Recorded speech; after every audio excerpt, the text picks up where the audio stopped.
morning, Westeros! And welcome to our Morning Throners podcast. I'm Nelson. I'm Jeff. And I'm Kyle. We are your Morning Throners. And welcome back to another episode of your favorite Song of Ice and Fire podcast. We are your Morning Throners, and we got the prologue chapter of A Dance with Dragons on deck. Gentlemen, how we doing? Beginning and the end, boys. This is it. No. We're on the last book. Whoa. We need some more optimism. I knew that would piss Nelson off. We are like halfway through, baby. How many chapters till the end, Nelson? Of this book is 76 until the total. Which is the end of the series, basically. I think we're about halfway. 300 more. I don't know. This is coming out probably way in the future, but I think he did just say that this is not his focus right now, right?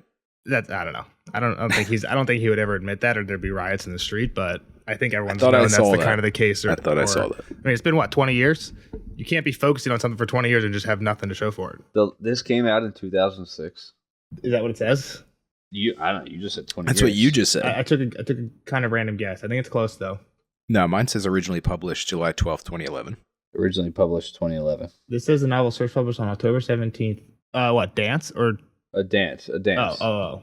Yeah, maybe A Game of Thrones was 2006. Feast or Crows was 2006. It took him 5 years to do A Dance with Dragons? Yes. It started getting longer. Wasn't it the same book? And then it took 20 years to get it. Game of Thrones was 1996, I'm pretty sure. 25 years. Can you do an exponential line graph so we can actually predict? It does look exponential. I'm saying. You're saying to predict? When's the winter actually going to come out? It sounds Project like 2035 or so. I can't do it live, but yeah, I probably can at some point.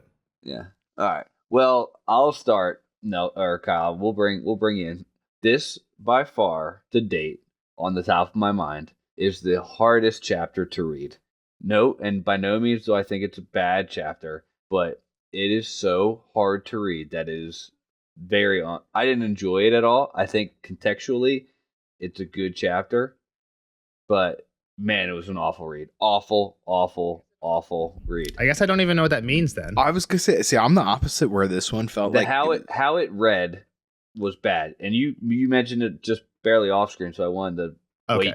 Just like his thoughts and how his mind went and how he was like so unclear about what was actually happening. And then it kind of cleared up like in 3 pages, but like there's multiple sections. I'm like, what the fuck just happened? Yeah, multiple times. And it was not fun to read. Not a good read. Gotcha. That's funny. I'm kind of the opposite. I like that it was kind of self-inclusive, right? Like, I didn't feel like I had to figure out who any of these people were or any of that stuff for the most part. You weren't confused as hell the first 3 pages about... So hang on, let's give an example. I think I know a good example. Pretty early on, there's a part where he thinks like the wolves eat a kid, part at the very beginning of the chapter, and he thinks, oh, I've tasted child flesh before, and he thinks bump, right?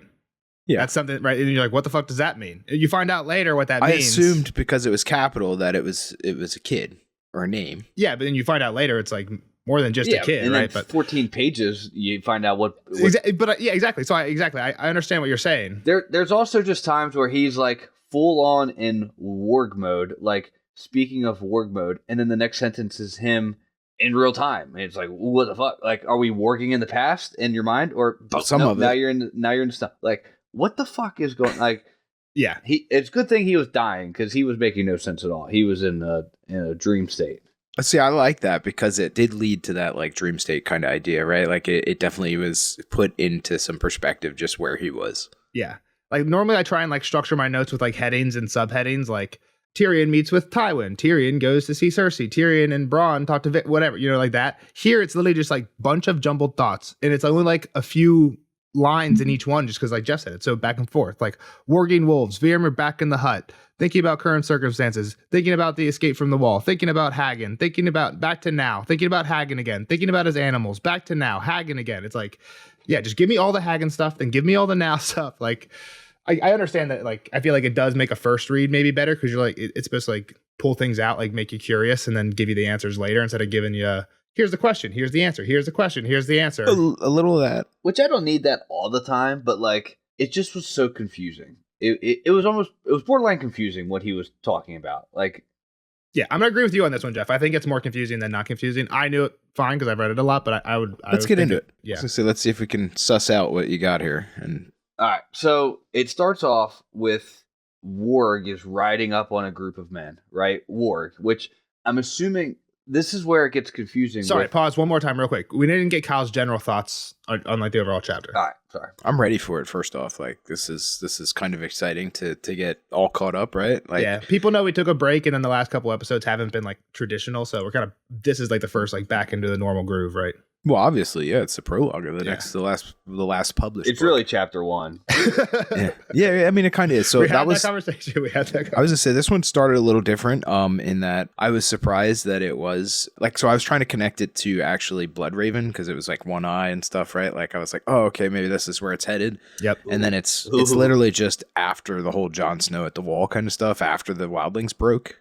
Mhm. Yeah. Right. So like that part, it was kind of like, oh, okay, that's cool. Like we're picking up right off, like you said, Jeff. But I think this is kind of a one-off situation too here, right? Like they're not going to give this guy his own chapters like throughout the book. Yeah. I don't think. I guess that's a prediction at this point. It continues the trend, right? Prologue characters. Yeah, I mean, he kind of had a pretty solid ending at the end as well. But I mean, he's still going to exist somewhat, it seems. But Yeah.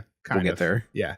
And I'll say the other thing is, besides the prologue trend Jeff's talking about, if they all die, people noticed, I think by this point, that there's another trend of the first prologue, we have Will. Second prologue, we have Crescent. I'll see if Kyle can pick it out. I don't know if I've probably told Jeff before. So Will, then Crescent, then Chet. All right, just let me know if you don't remember who I'm talking about here. Who's Chet? Chet's Old Town? He was the guy that was part of the mutiny on the Fist of the First. On the old bear. Yeah, the Fist of the First Man. He pissed Okay. when the White Walkers He gets attacked at the White Walkers attack at the Fist of the First Man. Peed his Oh, yeah, pants. that's right. He was an asshole, right? Yeah, he peed his pants. Yeah, he's Yep. the one that was making fun of Sam all the time. Okay. Then the guy at Old Town, Pate, and now Varamir. I mean, are they all kind of like... I'll give you a hint. It's an alternating thing. The pattern is like every other one Okay. is this. I don't know if I have the answer. So the every other ones would be the first three that connect are Will, Chet, and Varamir. They're above the wall. Yeah, and we don't get many of those, and those are all new POVs above the wall. And the second Okay. two are Crescent and Pate, We're south, way south. way south, but also both Maesters. And the only real That was what I was Pate's going to not say. Is really like the Maester. Red Hen Man or something like that. But Yeah. the first guy was a lord and stuff. So that was why I didn't. Yeah. Anyway. Yeah, Pate's not really a Maester. He's trying to become one, but Yeah, we don't he's in get any school. other Maester POVs. So yeah, so again, people use this to try and say, "Oh, we're going to get another Maester of some sort in Okay. the next book." That's why that potentially would be important. I got you. Again, Yeah, he could also it's just not do patterning. that, and it's only Yeah. 5, right? Not a huge sample size, but something cool to mention at this point. Sure. But yeah, so jump back into it. I guess we're good to jump into it. Anything else? Main points on the chapter, Kyle? Sorry. No, I enjoyed it.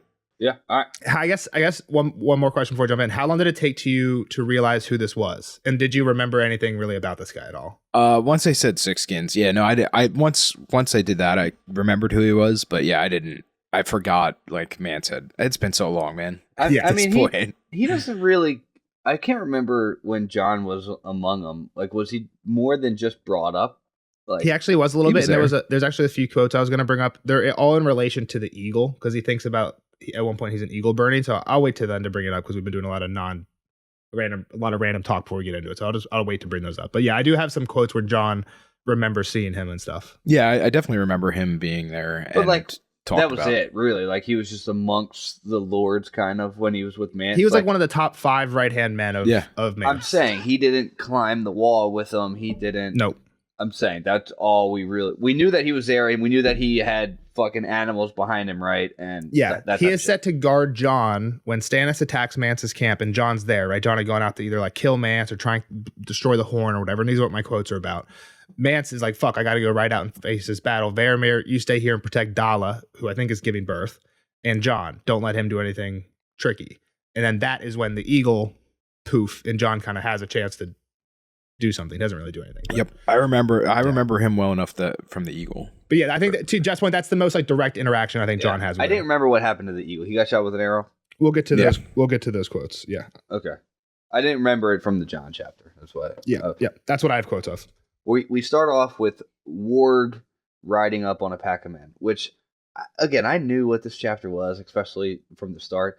I don't know at this point whose point of view are we actually in, and maybe that's confusing when we just said when it's bringing up Warg is riding up on men.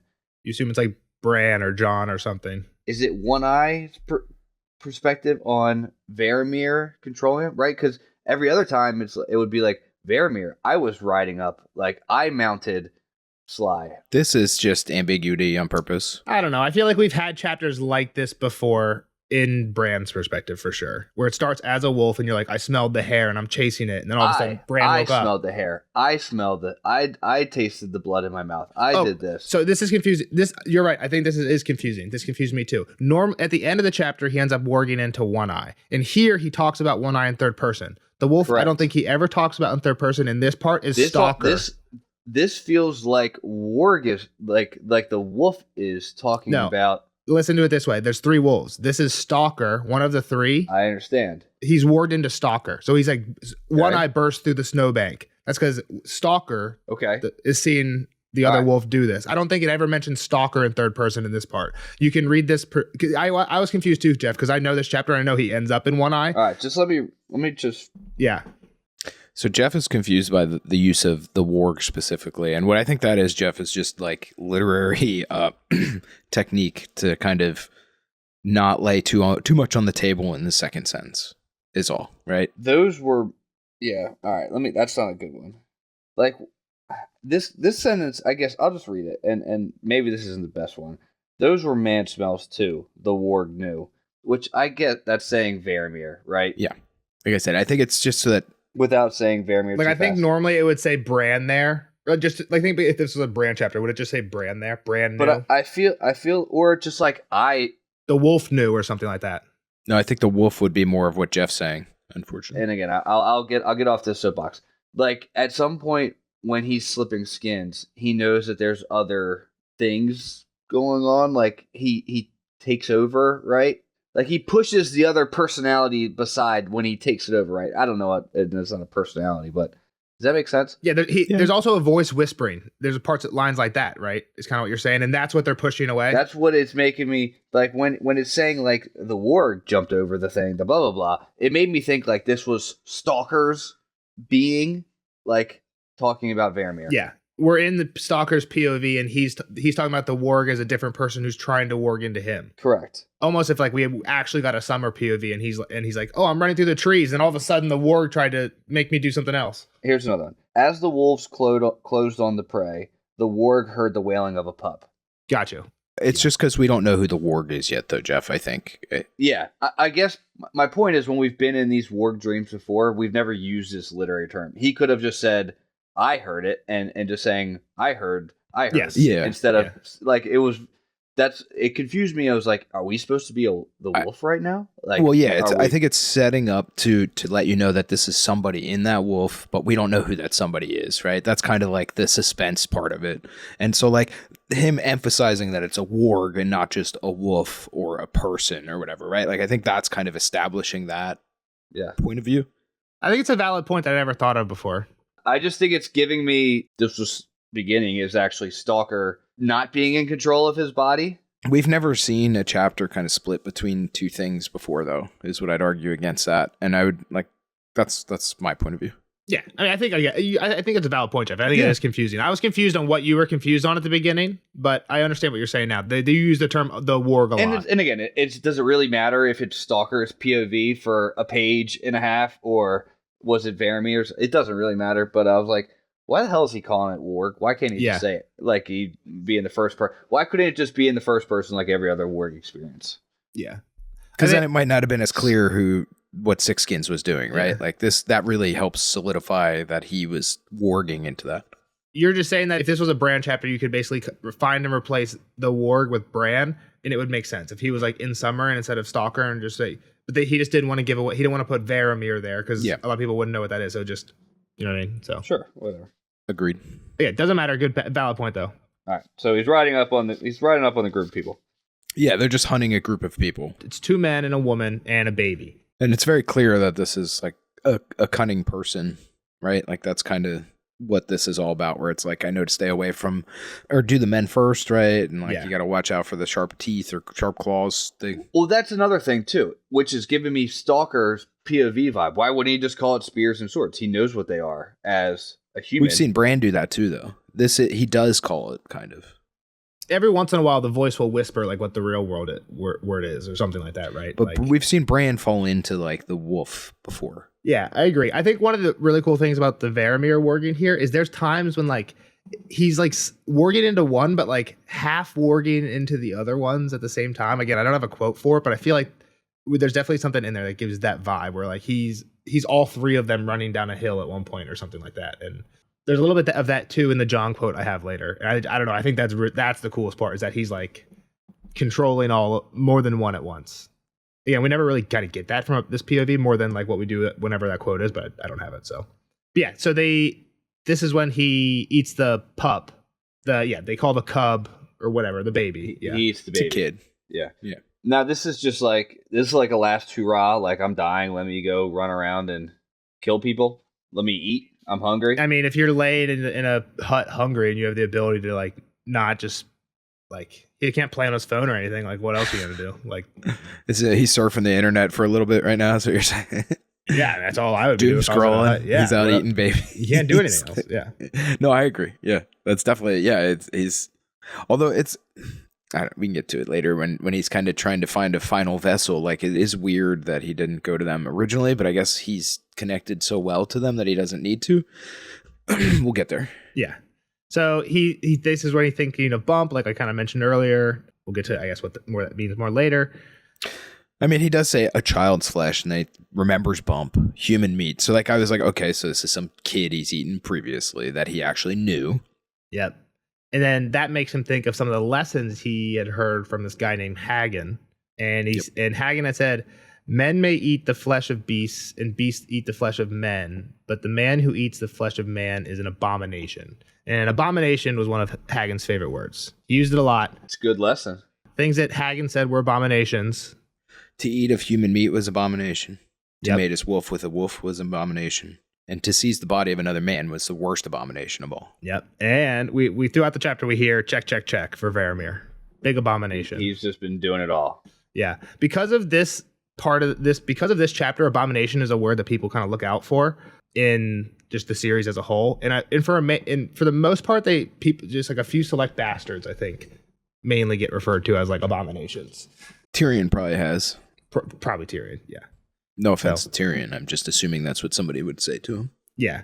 And again, kind of to Jeff's point of like they're drip feeding some of this stuff. The next thing he thinks about Hagen is that he was weak, afraid, and died alone, weeping by himself when I ripped the second life from him. Yeah. Yeah. And that couldn't. Did that make sense to you, Kyle? Or like you're like, what the fuck's that mean? Like I think it's kind of. Yeah, I mean, it seemed like he was a mentor of Wargs, right? Like we've seen Bran have to go somewhere. Yeah, but ripped his second life from him. Yeah, I mean, is this before or after he's already talking about dying multiple times? I think this is really early on, so I think this would be before. This is I think it's the first mention of a second life ever. There is one hint of it before, but yeah. I don't know. I mean, to me, it seemed like the Warg dying or whatever. We had seen Oral die and get stuck in his bird. Like, I mean, we've seen some of this stuff before. So no, I didn't think this was too out there. We didn't know too much about Oral being in the bird until today. No, I think we did. Somebody said something. Somebody said something. I think we assumed. I think Varamir had told John, like, I can feel him and he fucking hates you. And I think it might be one of the quotes I have, but yeah. Yeah, that sounds right. Yeah. So, but yeah, okay, cool. Yeah, and then he said the last thing I learned from him was the taste of human flesh. So, like, I think there together you can realize what it is, but it's kind of cool, like, when you learn, like, oh, he took his wolf from him and then killed him with his own wolf. Like, that's got to be some Warg disrespect, you know? Yeah. Oh, yeah, for sure. And he thinks he never ate men as man, but he wouldn't let his wolves stop. So he basically ends the Warg session and comes back to the here and now. He's like, I'll let them eat. And he comes back to the hut. I think it's strange he didn't bring himself anything as a wolf. I mean, he even talks about like having them forage for him later and like to in the past, like, yeah. He's dying so bad right now that like you got to be doing that, dude. Like you got an able-bodied animal out there. Do you think he was just checked out though? I mean, I guess he's trying to survive, right? He's waiting for this. Well, I guess she's been gone for 3 days. He's not waiting for her to come back to nutrition him or to nourish him. Yeah. He's waiting to slip, right? Yeah. So I think he's just like, fuck it, like let the wolves get it. Like, I need to be just. I'm only here for Thistle. There's also a line that says they were like leagues and leagues off. I think like they were far. Yeah. He heard him. Later on, he hears them. Yeah. Like, okay. Again, there's a lot of randomness before he hears the howl again. And you're right. By the end, he says they're close enough. So it seems like they get closer. But he tries to justify the killing of this family of 4 because it's brutal conditions. Like they would have probably died anyway, which I don't know. Seems like they got a fighting chance to join one of these groups of people going somewhere. They were probably one of those groups of people already, if I had to guess. They were probably fleeing the wall as well. 4 alone with a baby. I don't know. I could see it's a toss-up. I'm not saying that he's right here, that he's spared them. It was a selfish act. I don't think he spared them. Yeah, but I think there's a decent chance that it probably could have ended worse for these cats. Well, for sure, but I think I still think it's fucked that this guy. Great. They could have got away. I don't know. I'm not saying they deserve it or this dude didn't have to have pleasure out of it, right? I'm saying I think there's 50% chance he is right and that this ended up being a mercy for them. But whatever. I disagree. Cool. People are getting away all over the place. But yeah, possible. I'm not.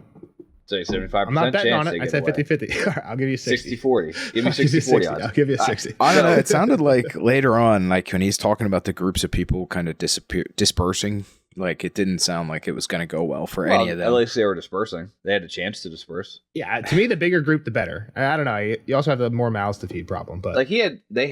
So the next part is he snuggled up to the fire. Now his fire is pretty weak and he's pretty far. He was kind of far away, so he's trying to get closer. Well, we learn he's bleeding profusely as well. Then, wound is bad. It reopened and he's bleeding. We don't know how he got the wound yet.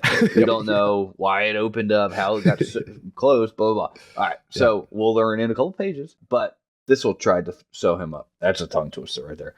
I'd say we also don't even really know who he is still. Or Thistle is. Yeah.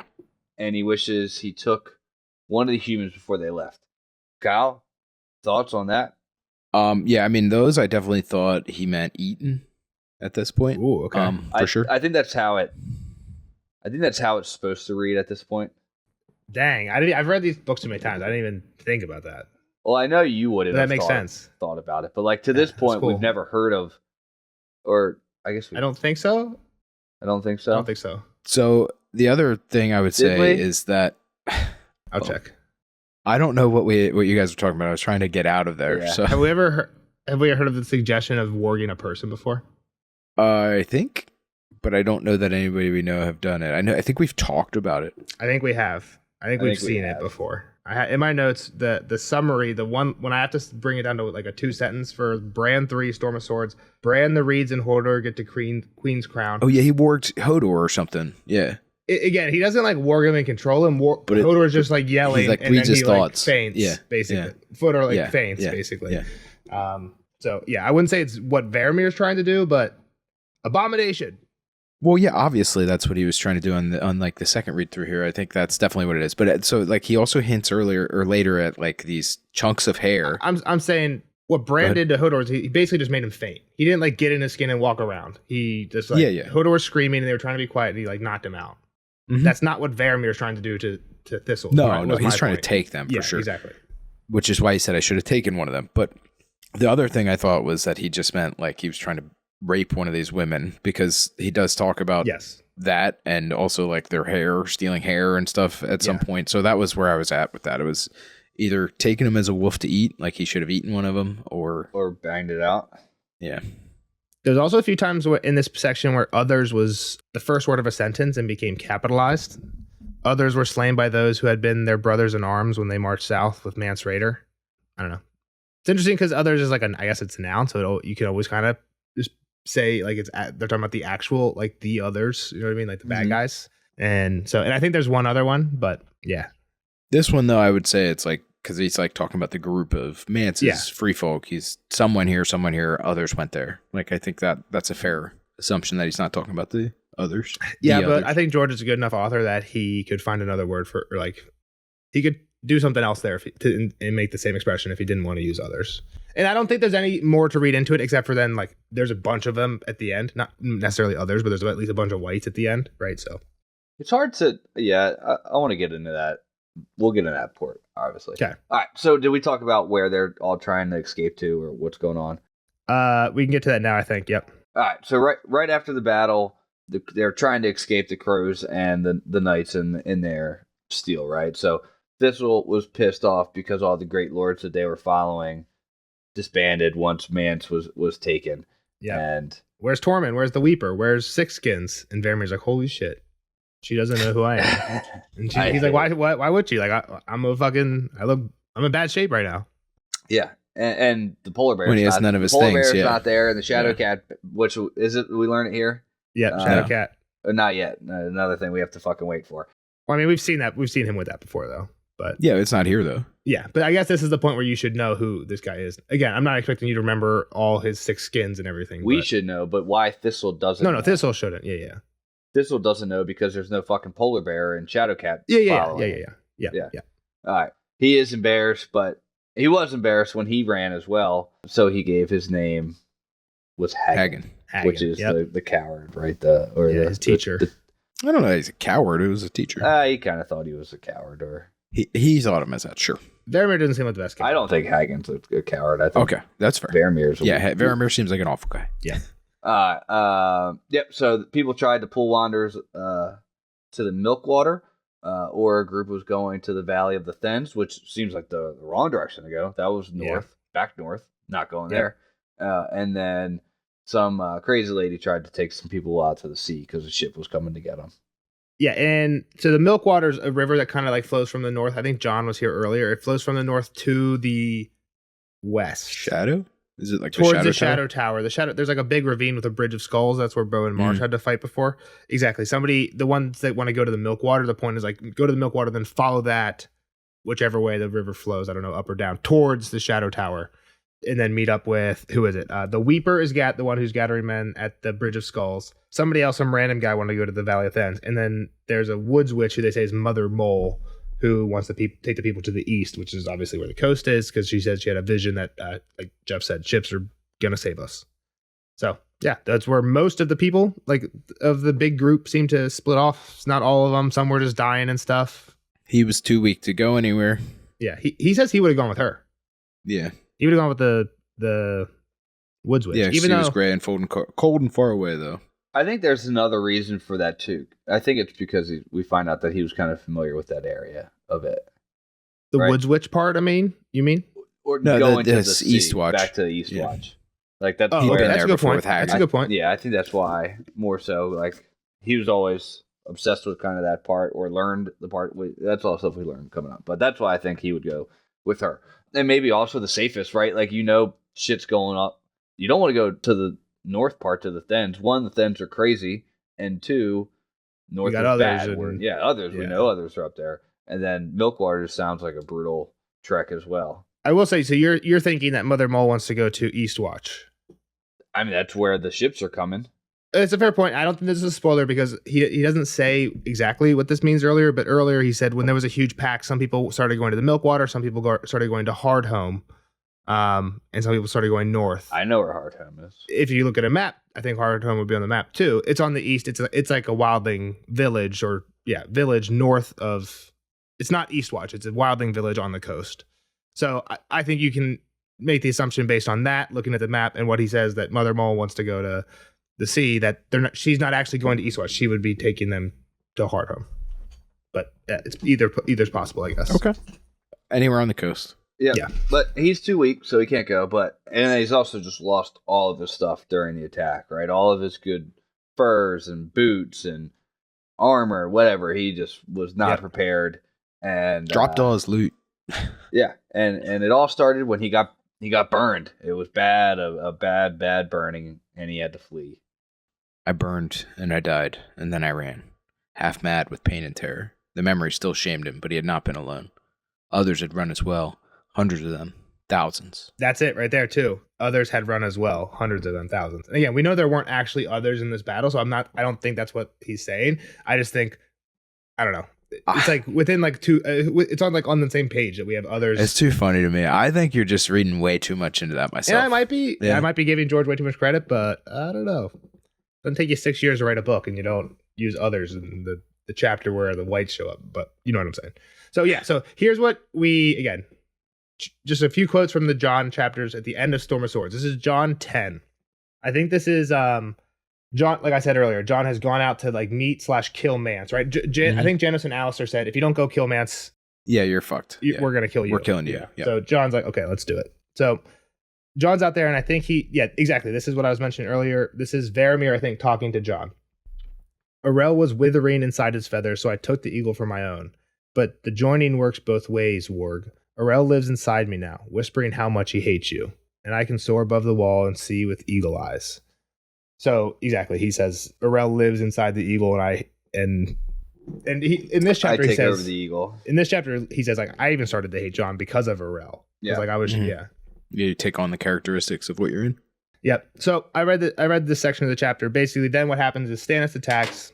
Mance, John, and Tormund are actually inside the tent. John's thinking about destroying the horn and stuff like that because they basically say, if you don't surrender or let us through in 3 days, we're going to blow the horn. So then they hear war horns, exactly. And John, Tormund, and them come out. A few things happen. Mance's like, I'm going to go deal with this. He mounts up and he says, Varamir, watch John. Varamir is warging. So Varamir has like his shadow cat on John and 2 wolves on John, I think. And he's warging into the eagle, looking at some stuff. Watching the battlefield. Yeah. And then it says, the skin changer threw back his head and screamed. The sound was shocking, ear piercing, thick with agony. Varamir fell, writhing, and the cat was screaming too. And high, high in the eastern sky, against the wall of clouds, John saw the eagle burning. For a heartbeat, it flamed brighter than a star, wreathed in red and gold and orange, its wings beating wildly at the air as if it could fly from the pain. Higher it flew and higher still. It's quite the shot to take the eagle out of the air with a flaming arrow. So then in the next chapter, John 11, after the battle, they're at the wall. Stannis is there. I think John is kind of explaining what happened to Stannis. And he says, Dalla died. Val is her sister. She and the babe did not require much capturing, your grace. Melisandre. That's my guess, yeah.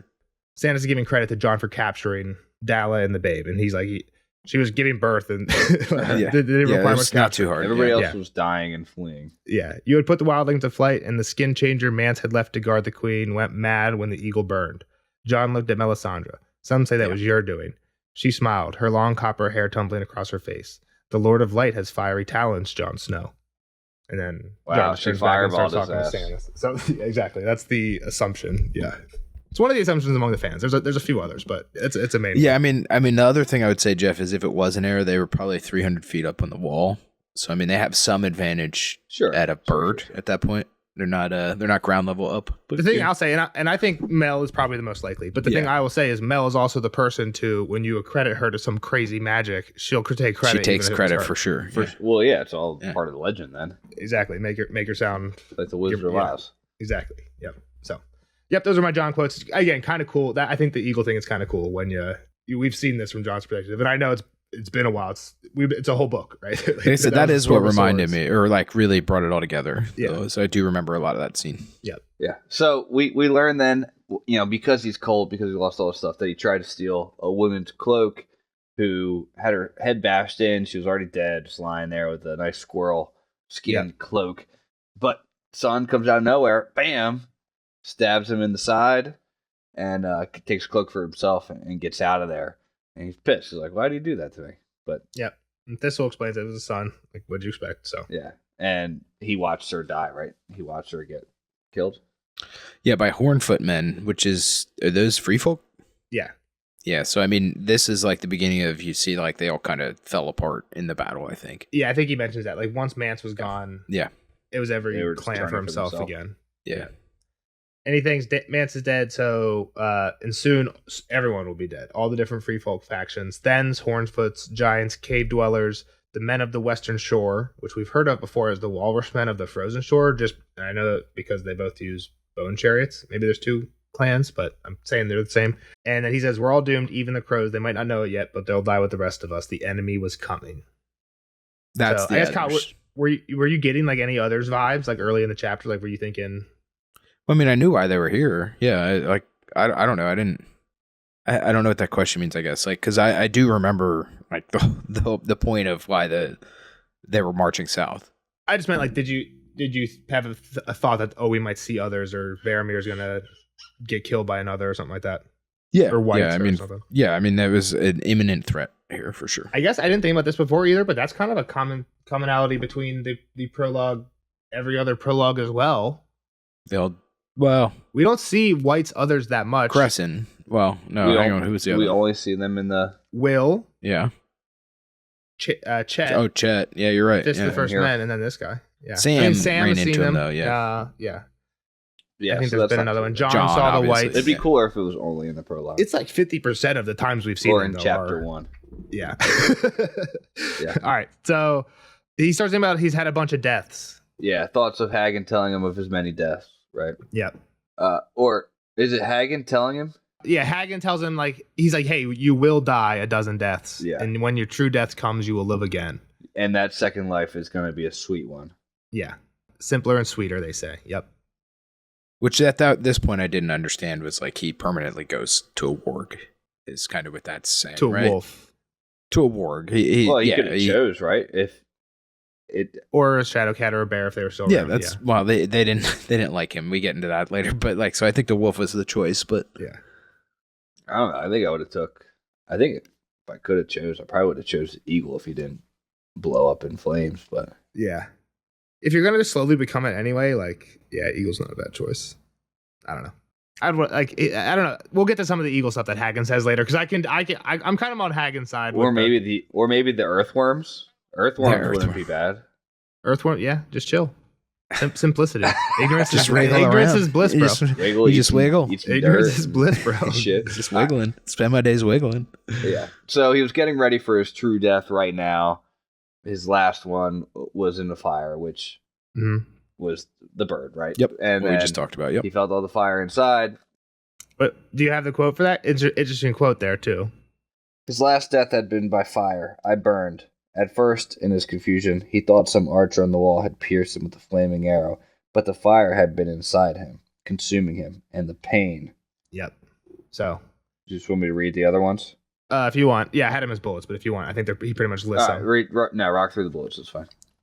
He died of a spear thrust, beer teeth to the throat, once in a wash of blood giving birth. I think that's Bear an teeth. interesting one. Bear teeth. You said beer teeth. Bear teeth. Beer have teeth? And his first one had been to an axe to the head by his father when he was only 6, and then consumed by fire. So he only mentions 5. Consumed by fire is the eagle one, obviously. Kyle, what did you The one think with about his dad was confused. Like, not confusing. It's like, Yeah. what the fuck? Eye racing. Well, so Right. I didn't realize he had killed his brother at this point for sure, but I had thought they were like, "You're not working into that shit anymore. Okay. We're killing it." Yeah. So they found out he was a warg and we're putting it into Yeah. it. That was what I thought was happening. So, Did he kill his brother? as the dog, Yeah. I thought the baby was dead and they were kind of fucking around with the body. no, he killed Another Bump. thing that I read multiple times to make sure I was like picking The up. first thing he says here, Jeff, page or two ago, is a child's flesh. He thought, remembering tasted bump, human meat. Yeah. So you're both right. Jeff is right that he does not mention that. It's really unclear in the dream itself that he is the one, or even necessarily that the dogs. It's just the dogs were sniffing around the body afterwards, and the dad found it. Like Yeah. that. But exactly, I think what Kyle said is that he says, "I tasted human baby flesh," and he thinks of Yeah. Bump. And Heavily Bump implied. was healthy, right? Bump was the healthy baby that. Yeah. So there was I think nothing. on a second read, you can definitely tell there's a little jealousy. It was probably a Yeah, jealousy yeah, killing. 100%. Yep. He was getting his dad's name and stuff. Yeah, Yeah, for sure. It seems like Lump didn't even get renamed. They just stuck with. Yeah. Yeah, we're jumping ahead, but I think it's fine because it's kind of how like Jeff said, it's kind of how the chapter works. Yeah. He got named Lump, and his brother's gonna Yeah. get the father's name. Yeah. Like, it's I mean, Bump was. It's not nothing to write home about. yeah, but he was gonna get the father's name. He was getting an actual name. He wasn't named yet. How old do you have to be? I 3, I thought, right? Isn't that what? Gilly tells Sam 2. Normally, you don't name them Okay, until they're 2. 2. But Lump and this said one that he was so this sick. Bump was getting close to 2. Yeah, but Lump was so sick they thought he was just Yeah. gonna die. So they're just like, he's gonna die. Don't even worry about it. And then finally, they're like, well, he didn't die. I guess just stick with Lump. Well, so fire had gone out. He's trying to call for Thistle to come back and help, and he's yelling for her. And he was like, "Man, I wish I took her before she left the hunt." Yep. Which, again, still kind of up in the air at this point. That was a weird, like, why did he want to bang her? But yeah, it was. I think it was obviously here now. What we know later, take her body. Yeah, Yeah. First so yes, family had left him when they found out he was left him with the wargs. Right, Hagen came and when he was Yep. a kid. And yeah, at this point, we don't know why. We Yeah. do know because I just gave the backstory. But Yeah, but his brother Bump and his parents are dead at this point in his life, right? At some point, it doesn't. I don't think it's clear exactly when, but at some point later, he went looking for his parents. When and he couldn't was a find them. trained warg, he went back to show him, I think, what he could do. Which maybe that's like maybe that was like, I'm coming back to kill you too. Like, here's me and my shadow cat. Like I'm about to eat your ass too. Probably would have depended on their reaction. But they were already dead. I mean, I'm sure they would have been proud.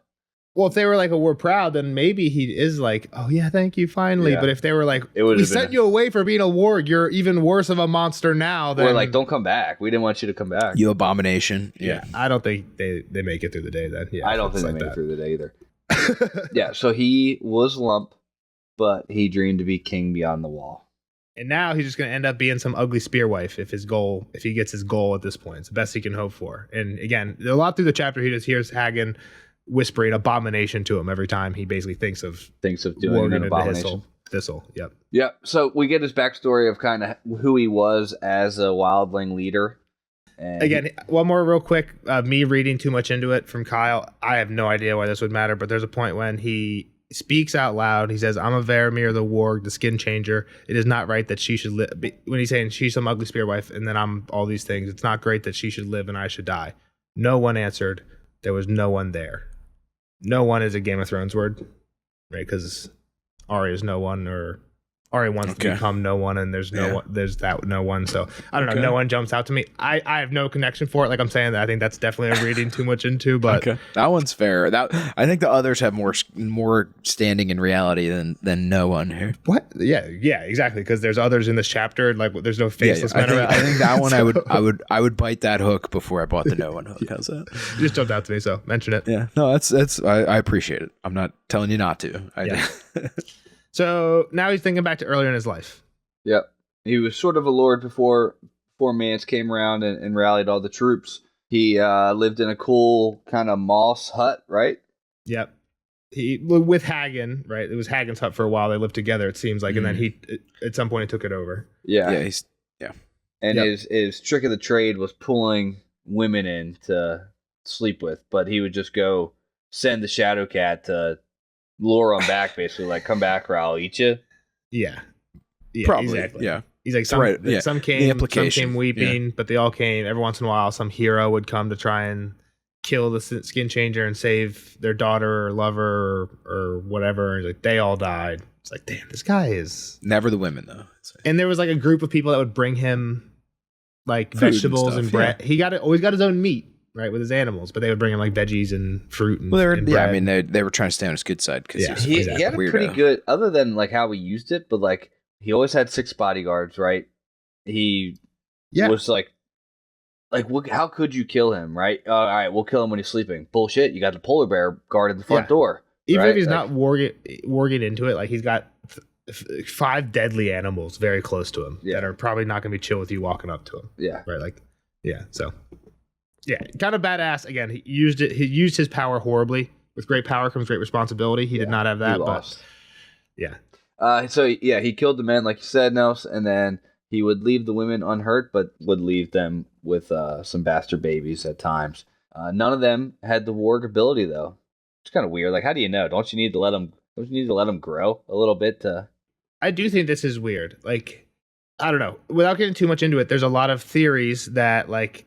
Why are there multiple Stark children that have this ability? That makes it seem genetic. Like it's hereditary? Right. Bran, Jon, and Arya's got something, right, going.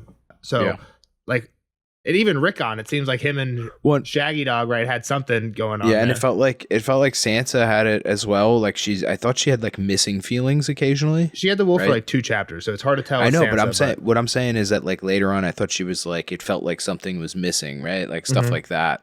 Like she felt like that part of her was gone, hinting that there was a connection that should have been there. Yeah. So I don't know. That's the weird thing to me is it seems like it. Like we have Rob probably did too, right? He had Grey Wind with him all the time in fights. So yeah, exactly. So that I think there's a lot of very interesting things like we kind of learn about warging in this chapter. So or like how that potentially could work, and the fact that none of his children. It seems like he probably had a decent amount, right?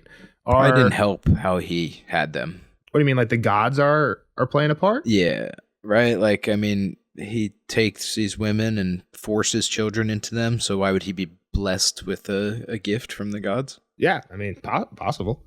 Yeah, just one of the interesting things. So let's see what else we got. Back to now again for real quick. He gets up realizes like, fuck, I've been in here a while. Snow's covered the hut. Fire. I think the fire had already gone out. He goes outside. Snow's everywhere. Snow's on all the other huts. It's not snowing now. It's nighttime now, but it's not snowing. And he sees the pale shadow of a weirwood armored in ice. I think this is an interesting line, right? The others look like they're armored in ice, right? They have like diamond looking icy armor. And this is the pale shadow of a weirwood. I don't know, pale shadow. For some reason, that gives me shadow baby vibes. I don't know if that's actually the words they use when they talk about the shadow babies, but pale shadow just seems... I'm sure they probably actually described ghosts like that before, too. As like a pale shadow. A pale shadow through the night, stalking, yeah. So, pale shadow, weirwood, armored in ice. I don't know, just all weird. And then also there's some blood and snow, like symbolism later. Just the red and white gives me old gods thoughts, right? So I didn't put that together, but I could see.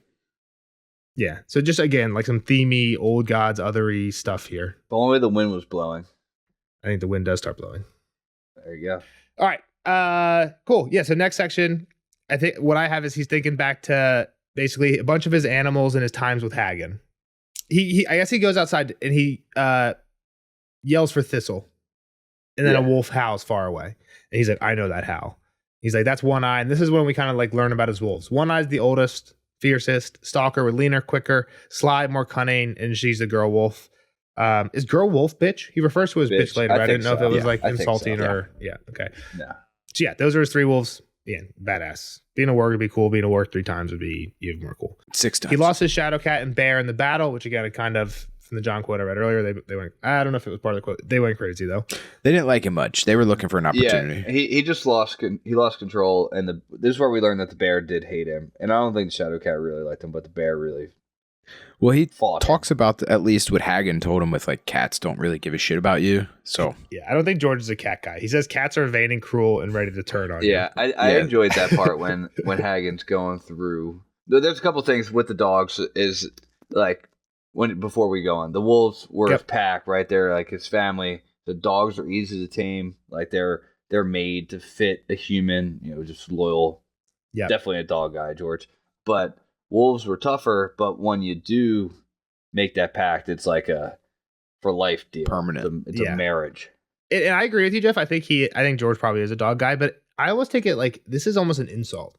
It's like dogs have no willpower. Like they're just ready to be like pushed around and like, which is kind of true, right? Like that's kind of why we like dogs. Well, I think it's a man's best friend thing. Like a cat will fuck around the house all day and doesn't like some cats don't give a fuck if you give them any attention at all. Like we've all seen that video of the cat just like pushing something, like looking at their human in the face and pushing the shit off the counter. Like, yeah, they're like go fuck yourself type thing. So yeah, you can see it. Yeah. The other thing he says about the different animals was there something about the dogs. A little bit of respect to cats having a willpower and like some. Yeah. Exactly. Yeah. So it is a little respect, I guess. It sounds like a bad thing, but it's kind of like I don't want to have you, but pretty dope that you can think like this. As a dog guy myself, I will say real quick, I think I did see an actual scientific study that they did like cat scans, or whatever the brain scans are of dogs and cats, and showed them pictures of different things like food or like a thing they wouldn't like. I don't know what do animals not like. I don't know, like a cat like water or whatever, and then like showed them pictures of their owner. And for dogs, it lit up the same as like food, owner, playing. Like it was something they loved. In cats, it was like very indifference. It was like stuff that's like, that's a thing in my house that I know what it is, but I don't really care one way or the other about it. I think some cats are better than others with that, for what that's worth. But I'm generalizing. Cats. Yeah. Again, I don't mind cats. I'll have a cat, but it's not even close to a dog. So pros and cons. Some of the other cool things that Hagen was saying about the animals. Prey. You don't want to be prey too much. Elk and deer, because you become soft. You become a coward. Craven. Just makes you think like them. Yep. Hagen also didn't like bears, boars, badgers, and weasels. He didn't really say why, but then he says birds were the worst. Men weren't meant to leave the earth. Spend too much time in the clouds, and you never want to come back. Basically saying it's too good. He's like, birds are heroin, bro. Like you OD on that shit. Like I know wargs that literally, even when they're not in their wolves, they just sit there and stare at the sky. Like, I literally think that's kind of what he's saying, right? Like for sure. Yeah, it's like a crazy drug. Yeah, it's too good. It's too good. Which is like kind of why if you would choose it for your last life, I think it would be kind of worth. Like if it's that good of a spot, exactly. Yes, I would. My second life, let's just fly around everywhere. Like maybe you didn't get to see a lot. Let's go. For some reason, I think birds don't live long, but now I'm thinking that's probably dependent on the bird. Some for birds fucking live ever. for fucking ever, Nelson. I feel like I just So- saw a post about a bird that like it's like they had tracked it and its lifespan. It was all over the place. Parrots, you generally have to have them in your will because they will generally outlive you. Dang, that's crazy. Yeah, it's crazy. Okay, yeah. So maybe some birds will, yeah, you got to think that out. But yeah, a certain bird wouldn't be bad. Yeah, so he's thinking like, yeah, so Hagen didn't like all these different animals, but not all the skin changers were the same though. One time he took me to a skin changer convention. He's like, it was pretty sweet. Pretty cool that they all met up and like, Gathering of that juggalos. like, is this every year? Is this every 10? Like, how often does this convention meet? Was my first thought. Yeah. So he mentions a few people. Barak looked as much like his boar. All he lacked was the tusk. Arel had his eagle. Briar and her shadow cat, which made him want a shadow cat immediately. And then the goat woman, Grisella. I don't know. Why do you laugh He about seemed that? like he did some horrible stuff to her. It's like, well, if you could warg an animal, Yeah, Why pick goats. goat? Yeah. why are you picking I don't know that goats? she could pick though. It's the other side. There's a of it. chance Like, you could have picked, I guess. Yeah. He seemed pretty powerful. Because the one thing he says is it was mostly wargs, the Wolf brothers, which seem. I guess the other thing that I don't know if did we mention the one thing Hagen says about wargs is they're like women, they wed for life. And he says wargs are 1-to-1, implying that the other animals aren't. Like, hey, I could ward this crow one day, and then you could ward the crow the next day. I could ward this badger, you ward that badger. But if I ward this wolf, I guess I don't know what that means. You can't ward the wolf, or I think the wolf to will me, never it like seemed- you like it likes me type thing. Yeah, that's what it felt to me. Was that Wolf and I are now bonded, and anything else is going to be a problem. Gotcha. But Like doesn't maybe the wolf would fight you like the bear would Yeah. fight you. It Yeah. wouldn't be the same as a normal Yeah. wolf. But it also seems like there's some power of like how strong of a warg can you be to tap in type of thing, Oh yeah, he seems right? Like OP, he's tapping for in sure. over people, right? And so is that You're right. Yeah, like, that's a good what point. if a better warger tapped into this wolf, right? Or still might never respect him the same. Well, hang on, because what Jeff's Okay. saying is literally what the next thing he says. He's like, Hagen had died. He's like, I was stronger than all of them, even Hagen. Hagen had died weeping after I drove took his Hagen wolf. out Yeah, of you're right. Grayskin and took the beast for myself. Right? Maybe I don't know. Maybe once Hagen dies, it's slightly different. So he only had to like deal with like whatever the problem was for like a few minutes while he warded in and killed Hagen. But yeah, he takes Grayskin. He says Grayskin died soon after. So again, not like it was a long term problem if it was a problem, but interesting. Because yeah, the earlier quote about the wolf's like wedding for life implies that should have been tricky. Shouldn't happen. I also implies that Variman was powerful. Yeah, that was gonna say that's the other thing is that he seems more adept than anybody else. And then I guess the other thing he says is he expected that his gift would he's getting ready to die, and he says that he expects that when he died, his gift would die with him, but he would live on. Interesting thought, I guess. So he like, and it makes sense, I guess. Like Orel is still in the Eagle. If he could, he might have left it and gone to something else. But so No, I think what it's saying here is his gift would perish with his body when he took Thistle. yeah, Thistle, or he ends up not taking Thistle, right? So Yeah. But I think his body is where the gift comes from. Okay, I'm sorry if I misunderstood what you were saying. same thing. You're right. You are right that at this point he's thinking it's going to be Thistle, but I think it doesn't matter. No, I got you. I'm sorry. Yeah. The idea that you can't somehow that ability is tied to the body, not the Your spirit home that base. is now. Yeah. That you can't do multiple jumps, I guess, is interesting. Yeah, I could spend some time on that, but we'll move on. Back to now. He's outside. Wave of dizziness hits him. Falls to his knees. He's like, "Fuck." He tries to eat some snow. He's like, "I need food, not snow." He sees the weirwood again. He's like, "I need." Because he fell, I think he goes over there to get the branch. So he gets a weirwood branch to use as a crutch. Tries to go to another hut to get some food and stuff. Falls, and he's like, "All right, this is it. This is where I'm just gonna get buried in snow. lay here and chill, man. It's not gonna be that bad." I've heard it gets warm at the end. And he starts thinking back to Hagen. Hagen, he's thinking like, I'm gonna die here. He's like, that'll be fine. It'll be chill, but I'm never gonna get to see the land that Mance spoke of south of the wall. And then he thinks back to Hagen. Hagen used to say that wasn't meant for us. They hunt us there. They hunt us down. But don't you think you could hide this a bit? Like Yeah, for sure. to get down there and like Yeah. I don't know, Like Wolfman or Vampire. Pull Yeah, an you can 11 definitely and, hide and it. just go sit in your bedroom and warg around, right? Like Yeah, exactly. Yeah, you can definitely Do hide it at night. Yeah, you don't need to be out. Yeah, or do it in the middle of the street doing it. Yeah, You don't have to be riding your polar bear. it's interesting too.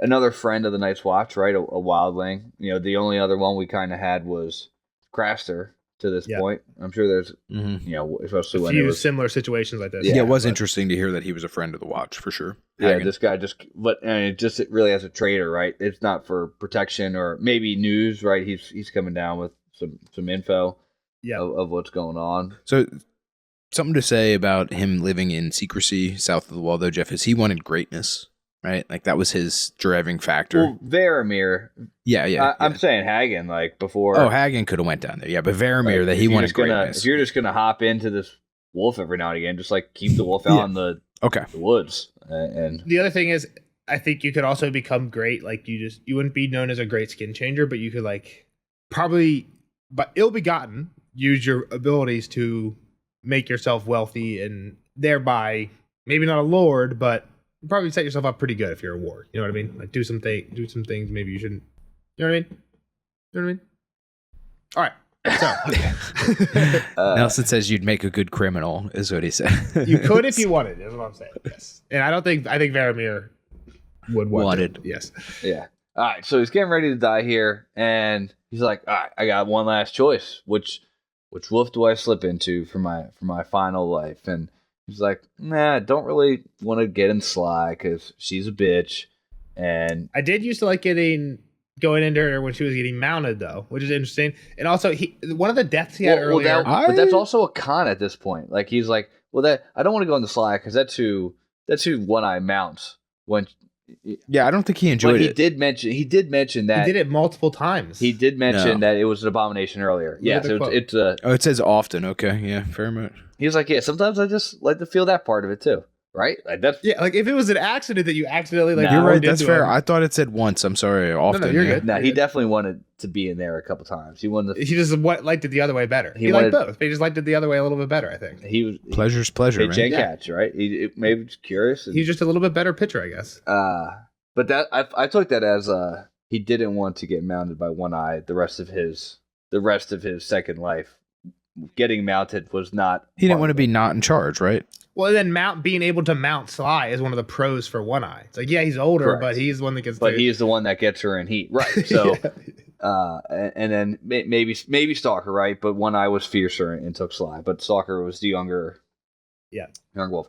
Hagen said that when the change happened, it's theory, right? This was theorized that you become less and less. That's of what I was gonna say. yourself Is how and does more. Hagen know? Like Hagen, They've say probably like, seen it, sure. I right? guess like this would be my guess. You have friends that enter their second life, and you're still hanging out. and with then the when they animal. die, and then the wolf turns around and tries to fucking bite your head off, right? Like, then you're or like "All you right, die, All right, Charlie's out of that one. He's not.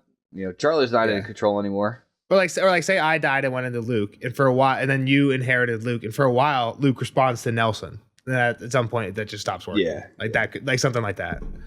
Yeah, Luke's my dog. For those who don't know. Well, the other thing Luke is that he did like go into the eagle with Oral and stuff, right? Like, I mean, he has been inside another warged being with another so warg. day after day he wargs into into the eagle, and Orel's there less and less. Yeah, that's true. I mean, like he has experienced it firsthand. But Yep. the other thing I would say is like just from them being in them, even when they're alive, what they're experiencing translates, right? Like they warned Bran not to be in too long. They warned him not to be in too long. yeah, exactly. So I mean, like, why wouldn't that happen as well at the end? Like, don't be a prey animal; it'll make you a coward. Like, why wouldn't that take over who you are? Eventually, the animal instinct would override. Yeah. And that's the next thing he says is I knew the truth of like the second life when I took the eagle because Orel was still in there, and I even started Okay. hating Jon because of that. The next part he says I think is interesting too. He had known Snow was the moment he saw the great white direwolf stalking silent at his side. One skinger can always sense another. Man should have let me take the direwolf. That would have been a second life worthy of a king. He could have done it. He did not doubt. The gift was strong in Snow, but the youth was untaught, still fighting his nature when he should have gloried in it. Like how? Like, okay, you can sense. It's weird because at first he says, I knew he was a warg because he had a badass animal walking right by his side. chilling by him. Like, okay, you don't need to be a warg to take a guess at that, right? I think even Yeager guesses that he's a warg because he's got ghosts hanging around. But then he says every skin changer can sense a skin changer. And then he says the boy wasn't as strong as Varamir was. So it's like, okay, I guess I don't understand It's like exactly the how that force. works. It's like the metachlorian count. They Can you actually get like a vibe of like, I don't know. Why are you asking us? I guess that's what I'm just, what do you mean? I don't know if I even understand your question. is Varamir right that Jon is weaker than him? Is there like an actual ability to? You're bringing up that it's like a force feeling between like oh, I can feel the strength, like the force is strong with this one, but exactly. Not. And I think like Vader knows that like Luke is close, but like other Jedis wouldn't be close. Like he has a sense of how much force Luke has versus other Jedis would have, right? Like he didn't really say that he was stronger than him though. He said the gift was strong in snow, but he was untaught. He says, man should have let me take the direwolf. That would have been a second life worthy of the king. He could have done it. He did not doubt. The gift, and then what you said, the gift was strong in snow, but not as strong as the implication is not as strong as me. I could have taken this from him because I'm stronger. Yeah, like if you taught him, maybe he could be as strong. But yeah, I'm not saying Jon's weak necessarily, but he's not on my level. Exactly. Yeah, he's not learned enough. Well, I mean, he didn't know about the gift even. Yeah. I don't think it's his fault. I'm not talking shit. I'm not trying to talk shit on Jon's ability. What I'm asking is, can a warg actually get a good he never saw Jon warg into Ghost. We've never even really seen Jon. I know, but I think he could tell that Jon had really no idea what he was doing with it, right? Like Jon wasn't. Here's what I'll say, Nelson. Just because we've seen wargs warging in without knowing that they're warging in, right? Like, so we'll just say Bran. Bran had lived whatever his 8 years and never gotten a weird feeling that we know of that somebody else was a warg, right? Yeah, that's Does that true. make sense? Okay. Yeah. So, like, do you have to be learned in the craft to get to like start seeing the signs of a person? Maybe probably. I think that's a fair. Like, you have to know little to know little. Yeah. Would he have been able to sense it if he was just lumped with his parents and not taught by Hagen and gone to a convention? That's a good point. Stuff like that. That's the only thing I can kind of find. Counterpoint is we don't know how common they are to know if Bran ran into any other to even sense Very them. true. But that's a rabbit hole we don't need to go down because he did run into his brothers and sisters and he didn't. I guess seem to to even know Jeff's that point, what I'm implying is that it's just like a gift you would have and not even know it. So like Arya, Robb, Jon, they would all have this. Arya's met a fuck ton of people, right? And the implications, there's less of them in the South, but I could have been the best baseball player in the world, but I didn't train it, right? Like, so we'll never know, right? Yeah. So it's that kind of thing, I think, right? Where he's like, it could be inherent and innate and whatever, but Jon isn't expanding upon it, so he's never going to be as good as Varamir, and Varamir can tell because he's been around it long enough. Yep. Yeah. All right. So he crawled up to the face of the weirwood and just like peering into the red eyes and face, and well, he's still laying in the snow, and but now he feels like he's being judged by it. He kind of like it's looking at him. Cobra'd up to it was how I took it. Okay, maybe I thought it just like Mona Lisa in him. Like he's kind of far away from it, but it feels like he's staring daggers in his soul. I thought he was giving like one little push up attempt just to like lock eyes, but maybe not. Gods are judging him, all the sins, all the abominations that he's done throughout his life. Yeah, and he tries to like blame it on the beast. It wasn't his fault. It wasn't me. It was the beast. It was a gift you gave me. What a lame way to like excuse. Yeah, he's been making excuses the whole time. Yeah, from the beginning.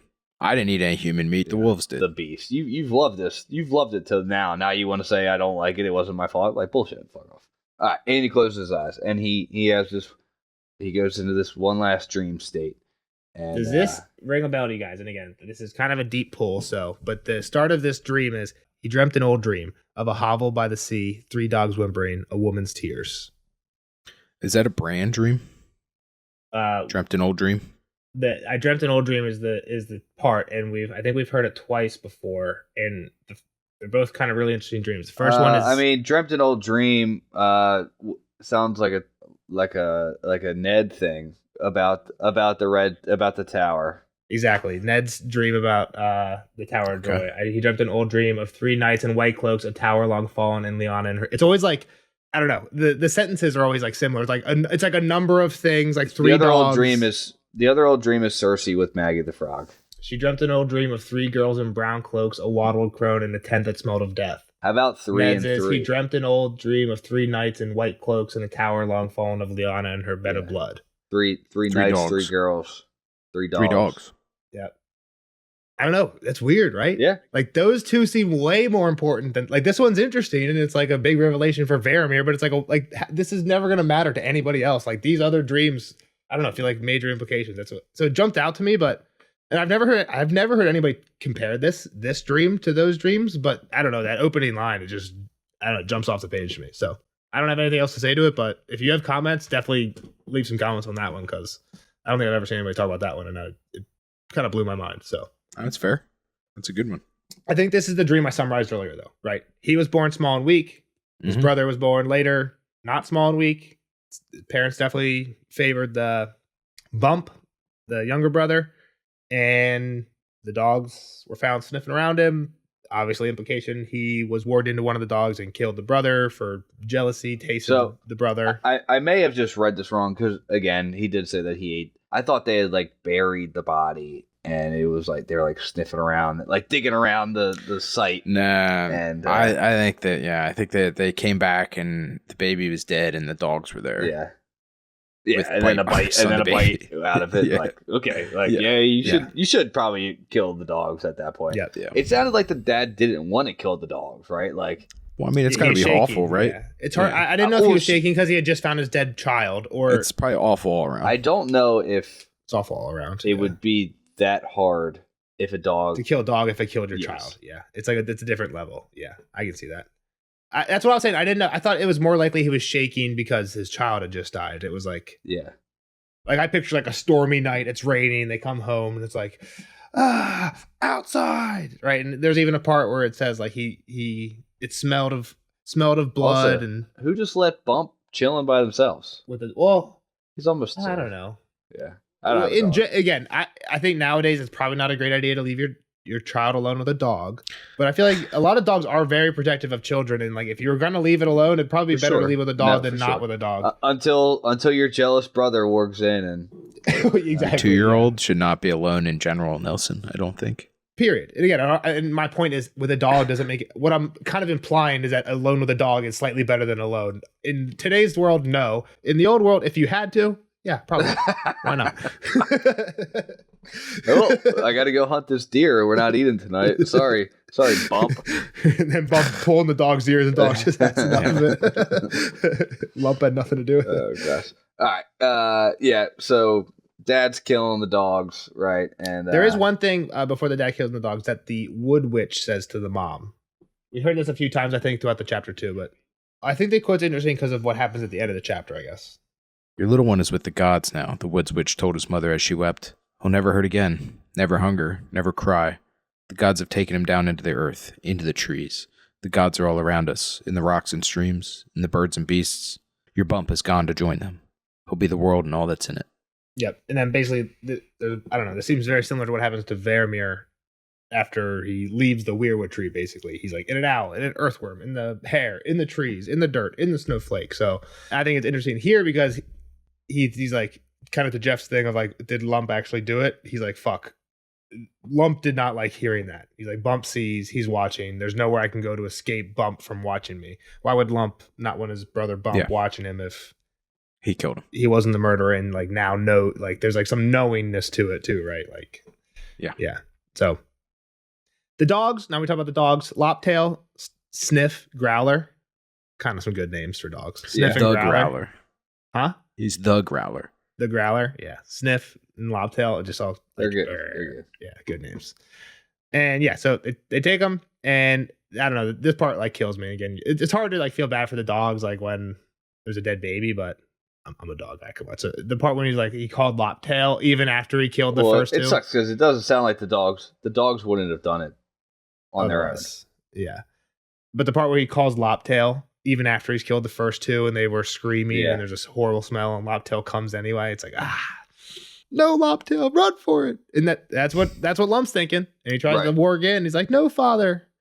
And it's just too Axe late. Comes down. Too late of a. Well, that was also all right. So I'll just say one more thing. So hang on, Axe comes down and then Lump inside yells. Yeah, and that's how they knew. I almost took it as, and again, I'm not gonna, because he obviously ate Bump, right? He said it sounded like he was like slipping in one last time, like. Well, I think what Lump is trying to do there at the end is what you're saying is like, no, father, it wasn't the dog. It was. Yeah. I don't know if he was necessarily trying to confess, but he was trying to say the dog is innocent. Leave the fucking dog alone, right? Like the dog wouldn't have done it otherwise. Slip in to run away, and just that's my guess, Jeff. Yeah. Well, no, it says he tried to yell, but dogs can't speak the tongue of men, so all that emerged was a whine. Yeah. Well, that was stupid. He does that. He was 6. But then he, well, yeah, that's true. He just didn't want his dog to go. So yeah. Anyway, just it's kind of again, it's a sad scene. It's hard to feel sad for him when he just fucking killed his brother and he's just a horrible person later in life. But I don't feel bad for him. Yeah, feel bad for the dog a little bit. So bam, gets woken up Worse out for of the dogs. this old dream, and it's I can't say her name, Thistle. And Thistle, so he gets waken up by Thistle, and it's like, yo, it's time to fucking go. And there's hundreds coming. We have to go. Yep. And he's like, Fuck. it's my chance. And he tries to work into her. Shoots a shot. Fucking crazy. Weirdness. This part's weird. Especially when the wolves come back. It is weird. There are some weird lines where it's like, it'll say like his and her in the same sentence. Okay, let me find it. Yeah. Get out. He heard her own mouth shouting. Couple further.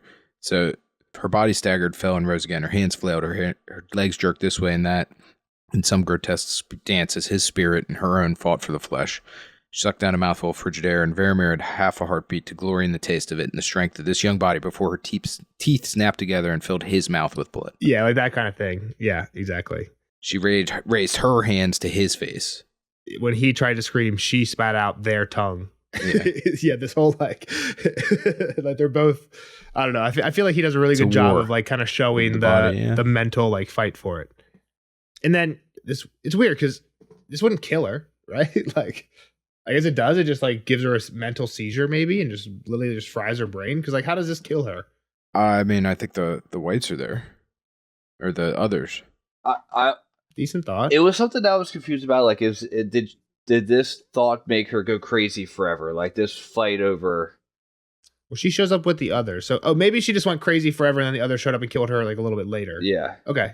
I didn't know. Like, I mean, they had to be imminent, right? She was running from them. And even if somehow she did just win this fight and Varamir's gone and now she's back in her body without a tongue now, like, yeah. And eyes. She's still fucked. Yeah, she's and eyes. Yeah, she's still fucked. Yeah, so like she would get killed by the others that are coming, and she's saying they're coming anyway. So okay, yeah, that makes sense. Yeah. Gotcha. Rough. Yep. Rough deal. I didn't. Yeah, poor Thistle. The whole fighting over the mind is wild. Yeah, what do you do? Which this again, was kind of yeah. We've seen this, and we've seen Hodor not bite off his tongue and rip out his eyes. Yeah. He's also didn't really know 100%. I don't think what was happening because he's a little slow. And again, it didn't seem to be the exact same thing. It was more just like a knock you out, then I'm going to take over your body, right? So I thought he did take his body though. I think he made it pretty clear that he had control and he didn't like doing it, but he did. I'd have to remember because there's another chapter, Bran chapter after the one that I read. So maybe Bran plays around with a little more in that chapter, but without going back to it now. So say he slipped into Thistle and it worked.